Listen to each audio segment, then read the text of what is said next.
So right now, more and more laws are being proposed that would really shake things up. From New York to Tennessee and Colorado to Pennsylvania, but perhaps one of the best cannabis markets in America was pretty much destroyed overnight. Earlier this year, Michigan Democrats implemented a new weed tax, pushing the total tax on the good herb to almost 40%. And it's not hard to see why this was such a foolish move, as only 2 months later, sales have dropped, and now lawmakers are looking to cancel that very tax increase. We're not here to make an extra penny off of an implied tax. For Harrison Carter with NAR Cannabis in Monroe, it's been business as usual lately, even with a new 24% wholesale tax on recreational cannabis statewide. However, there's no secret in the state of Michigan, our industry is struggling. Data from the Michigan Cannabis Regulatory Agency says that in 2025, adult use dispensaries saw $3.17 billion in sales, $100 million less than the year before.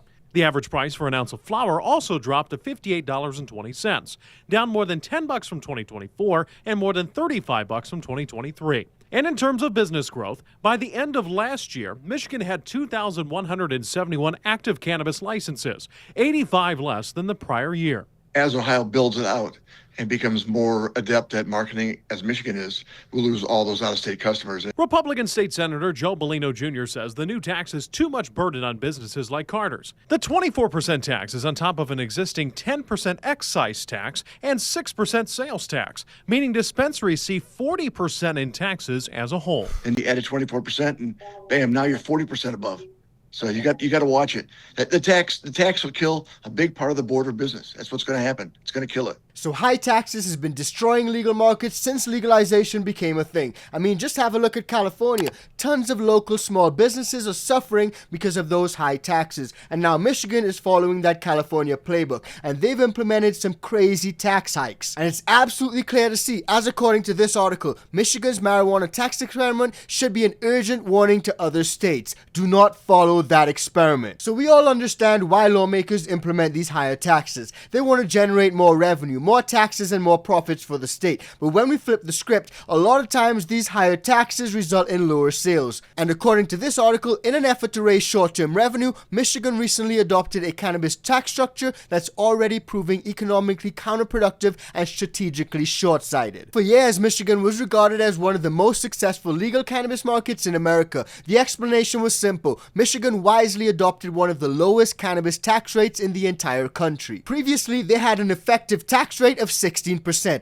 By comparison, California's tax rate was twice as high, even approaching 40% in some cities. Now, because Michigan adopted the view that cannabis should be treated more like medicine than a vice, the taxes remained low. But now, what happened? Why is everything changing? The controversial marijuana wholesale tax went into effect January 1st, putting an extra 24% charge on the books for distributors to pay for road work. As political reporter Remington Hernandez tells us, we're now getting a look at how the industry is being impacted as some lawmakers seek a repeal. A bipartisan group of senators wants to see the marijuana tax structure return to what it was in 2018 when voters approved recreational use. When the wholesale tax was introduced, analysts projected it could bring in more than $400 million. But now, new state data shows a steep drop-off in revenue from December to January when the tax took effect, from $269.2 million to $226.4 million, a 16% decline. We might not get the revenue that was expected on the wholesale side for roads. At the same time, that will mean that revenue is going down in other sources on the excise tax and the sales tax that currently are going into other parts of funding services for people. So you guys can see how counterintuitive this whole thing is. Lawmakers want more money. They say let's tax the stoners, increase the taxes to almost 40%. Obviously, people are like, well, I'm just going to buy less. I'm not going to hit up the dispo. Let me hit up the black market. Let me grow my own. There are tons of options. And now lawmakers see that those sales are dropping. So they're like, okay, we're actually going to lose out on the taxes. We're not going to get the generated revenue that we thought we're going to get, and what we were getting, that's actually now declining, so we're just losing all around. Maybe we should repeal and roll back the tax completely. Republican Senator Jonathan Lindsay opposed the tax from the start. Among other things, he worries the wholesale tax is hurting business and revenue. I have heard, especially from locals, some of them have described to me that they've already had to do layoffs or make other adjustments that I don't think we've seen the full magnitude of the impact yet, but it certainly has set in and already had deleterious effects. Under Lindsay's bill, only the 10% excise tax would remain. Despite bipartisan support, Republican Joseph Aragona, who chairs the House Regulatory Reform Committee, doesn't see a future for the repeal. It's going to be tough getting that proposal out of the Senate, number one. Number two, once it comes to the House, whether it's in my committee or appropriations, we're going to have to take a hard look and say, all right, if these dollars are supposed to be going towards roads, then kind of what do we replace it with? Like Lindsay, Aragona doesn't support new taxes, but with a $900 million budget shortfall expected for 2028, there's not much wiggle room to replace the wholesale tax. It was tough to get that deal done back in the fall. This is part of that deal. Do you really want to go back to the drawing board and reduce it? And the truth is, you guys may have to do just that. Go back to the drawing board and reduce it. Because if you leave things as they are, tons of folks are no longer going to hit up the legal markets. They're going to find their medicine through alternative routes. And what I found really interesting about this whole thing is that traditionally Republicans are against legalization. They've been against the good herb for quite some time now. But we are seeing a change where Republicans are hopping on board with legalization. And on the flip side, Democrats, which you traditionally would associate with being pro-legalization, they're just taxing legal markets to death, because for them it's all about making money. It's all about taxing the stoners and using that money for their pet projects. Aragona says there are options like taxing marijuana exports, but contends changes shouldn't be made until the budget is sorted out. Lindsay feels the state should make cuts as a replacement. My preference is that the state of Michigan stop growing larger, live within its means. It takes enough from the people. Even if Lindsay's bill fails to pass, the tax is still at risk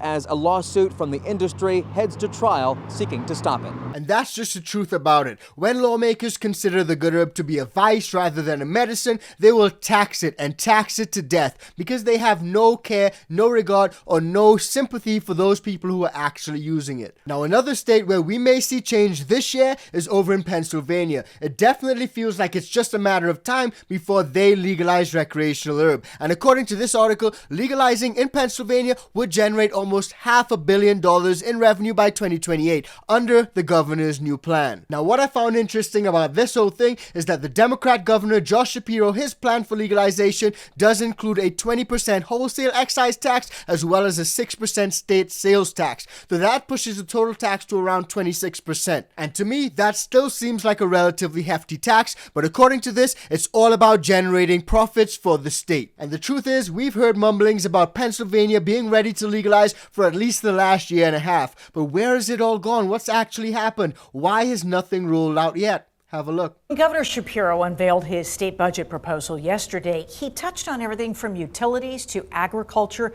to funding first responders. House Democrats have been busy pushing for one of his more controversial agenda items. Harry Murphy joins us now to explain. Harry. Alicia and Valerie, Pennsylvania House Democrats are once again calling on their colleagues in the Senate to work with them, work on adult cannabis use legislation that some Republicans are calling crazy. The House has done its work in passing an adult use cannabis bill over to the Senate, and we need our colleagues in the Senate to finally act on it. Pennsylvania House Democrats echoing calls from Governor Shapiro on Tuesday. What this budget does do is finally regulate and tax skill games and pass comprehensive cannabis reform in Pennsylvania.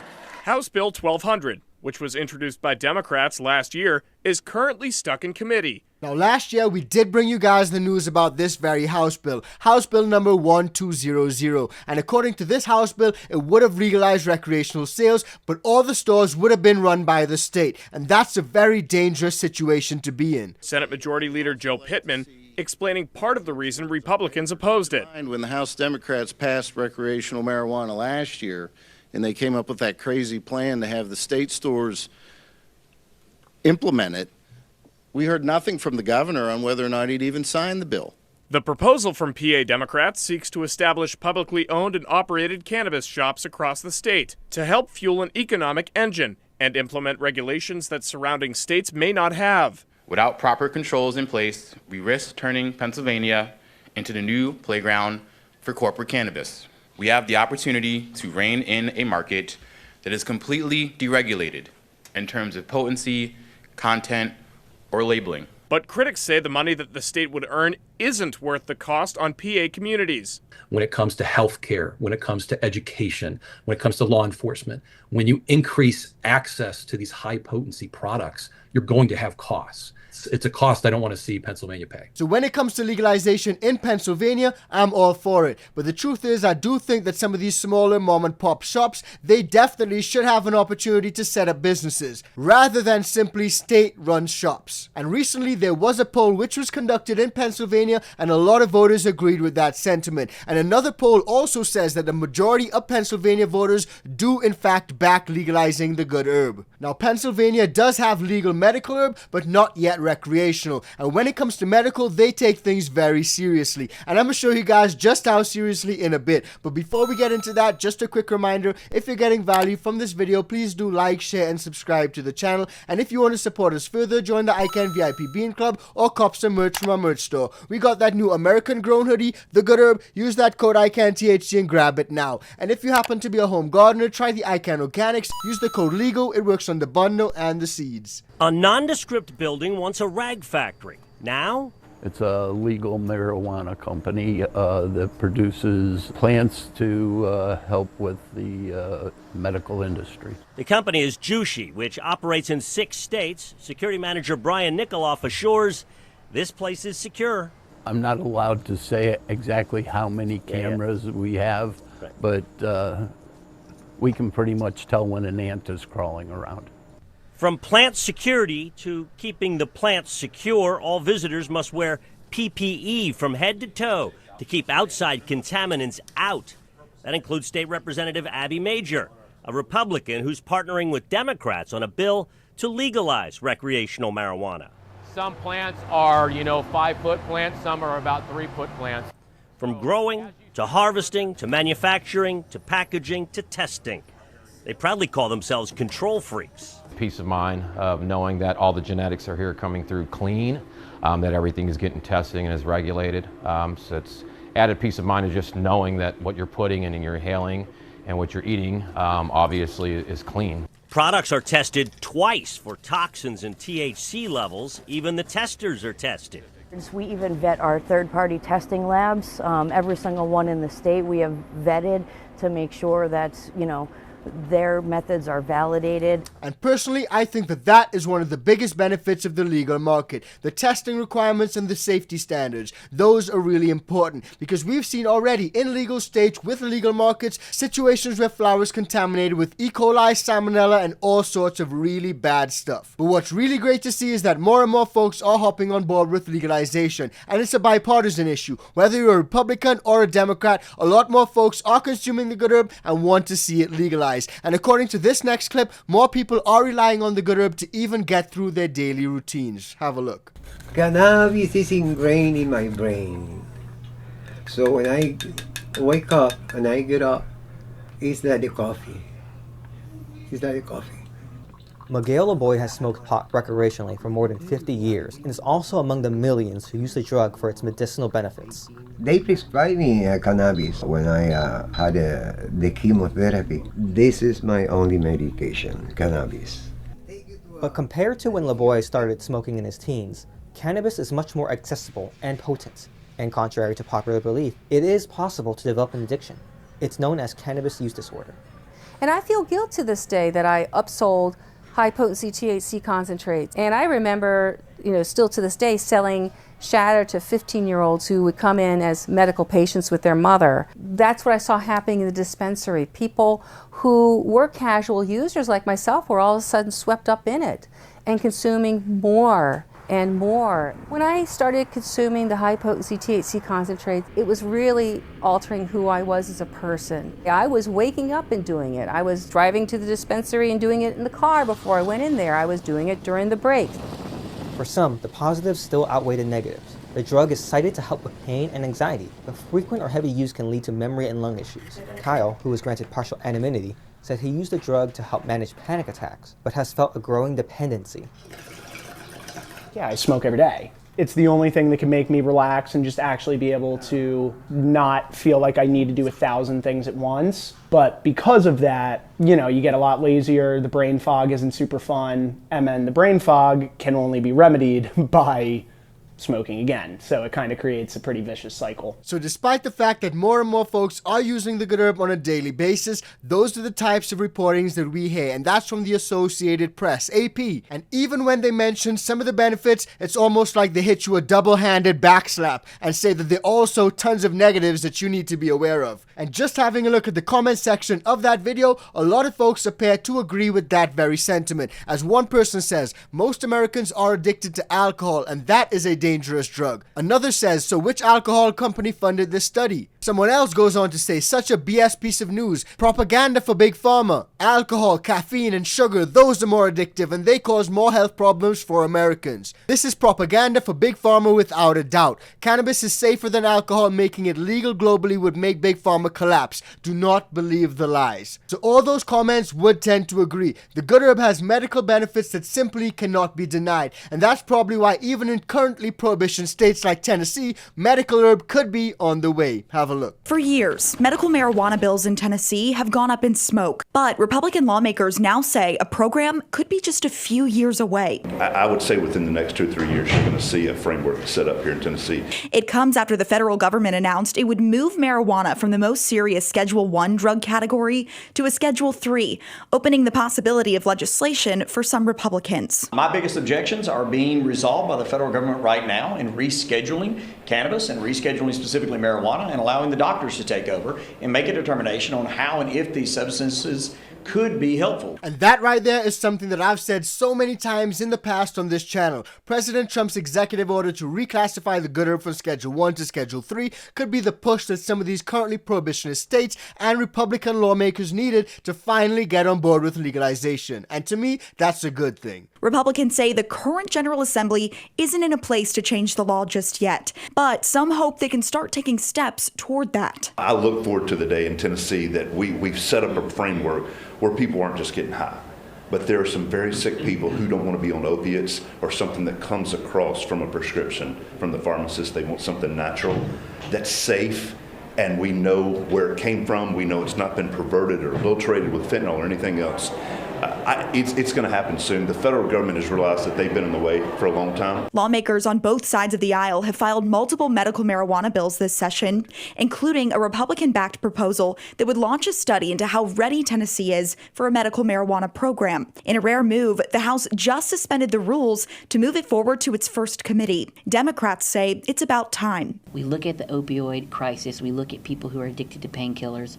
This is an alternative. It's one we should have invested in a long time ago. While marijuana law reform advocates believe medical cannabis isn't a partisan issue, they say it is significant that more Republicans appear to be getting on board. It is true, most of the support is from the Democrat side, and we would really like to show the Republicans that this is something that will benefit Tennesseans, and we can provide regulatory control to make sure that it stays in adults' hands and adults' use. And that's exactly what we all want to see. More lawmakers on both sides of the aisle getting on board with legalization. Because the truth is, in 2026, a lot more folks do want to use medical herb, a plant which grows naturally, rather than Big Pharma's prescription drugs and opioids. Now, I do want to touch on a couple more states because there are new weed laws which are being proposed over in Colorado as well as New York. But let's start off first with New York because according to this, a new bill could bring cannabis drinks to New York liquor stores. Check it out. In other news now, a local lawmaker is pitching new legislation that, if passed, would introduce cannabis-infused beverages to liquor stores all across New York State. One Rochester businessman is speaking out on this possible merger. Nelson Habecker has been a fixture at Rochester's East Avenue liquor store for over 40 years.